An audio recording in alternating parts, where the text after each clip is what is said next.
Mega power star Ram Charan ప్రొడ్యూసర్గా తన career గ్రాండ్గా స్టార్ట్ చేశాడు. తన తండ్రి Chiru reentry movie Khaidi number 150 సినిమా సూపర్ డూపర్ హిట్ అయింది. ఈ సినిమా చిరు కెరీర్లోనే బిగ్గెస్ట్ బ్లాక్ బస్టర్ హిట్ కావడంతో పాటు టాలీవుడ్ రికార్డుల దుమ్ము దులిపేసింది. ఈ క్రమంలోనే చిరు 151వ సినిమా ఉయ్యాలవాడ నరసింహారెడ్డిని చెర్రీయే నిర్మిస్తున్న సంగతి తెలిసిందే. స్టైలిష్ డైరెక్టర్ సురేందర్ రెడ్డి ఈ సినిమాను డైరెక్ట్ చేస్తున్న సంగతి తెలిసిందే. ఇప్పుడు ఓ ఆసక్తికర వార్త ఇండస్ట్రీ ఇన్నర్ సర్కిల్స్లో వినిపిస్తోంది. కొణిదెల ప్రొడక్షన్స్ నెంబర్ 3 పై ఇప్పుడు చక్కర్లు కొడుతున్న రూమర్ సెన్సేషన్ అవుతోంది. ఎన్టీఆర్, త్రివిక్రమ్ టాలీవుడ్ చాలా సంవత్సరాలుగా ఎదురుచూస్తున్న కాంబినేషన్ ఇది.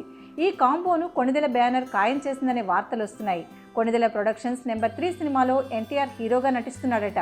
ఈ సినిమాకు త్రివిక్రమ్ దర్శకత్వం వహిస్తారని వార్తలు కూడా వస్తున్నాయి. ప్రస్తుతం పవన్ సినిమాకు పనిచేస్తున్న త్రివిక్రమ్ ఈ సినిమా అయిన వెంటనే ఎన్టీఆర్ సినిమా కోసం పనిచేస్తాడట. మరి ఈ సెన్సేషనల్ మూవీ ఎన్ని సంచలనాలు క్రియేట్ చేస్తుందో చూడాలి.